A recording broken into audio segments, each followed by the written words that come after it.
Alright, so we're going to look at the vertebral column again, and we have a bigger model this time, but it's basically going to be the same thing.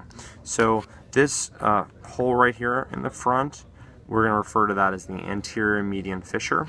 So directly behind that, we refer to this as the posterior median sulcus. It's this line right here. The gray matter in the center, of the center, we're going to refer to this little hole here as the central canal.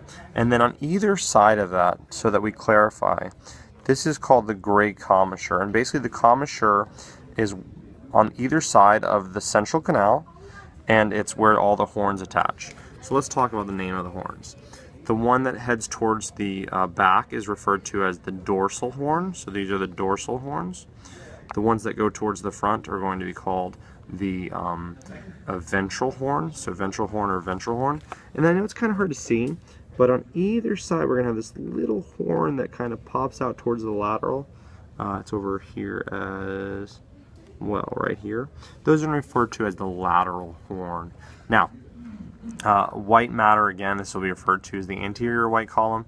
This will be referred to as the posterior white column. Either side, so either here or over here, will be called the lateral white columns. And then this model allows us to kind of see the difference between rootlets, roots, the root ganglia, and then finally spinal nerve. So when it's separated like this, when it's separate little pieces, we refer to that as rootlets. And again, those would be classified as either ventral rootlets, ventral being in the front, or dorsal rootlets with dorsal being in the back, right? Dorsal rootlets, ventral rootlets. Then, as the rootlets combine into one piece, that'll be referred to as a root.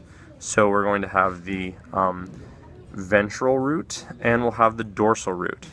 Then, if you see here on the dorsal side, when it becomes very fat, that'll be called the dorsal root ganglion. Does not exist in the front, only in the back, dorsal root ganglion. And then when the two of these combine into one solid piece, this solid piece will be referred to as the spinal nerve.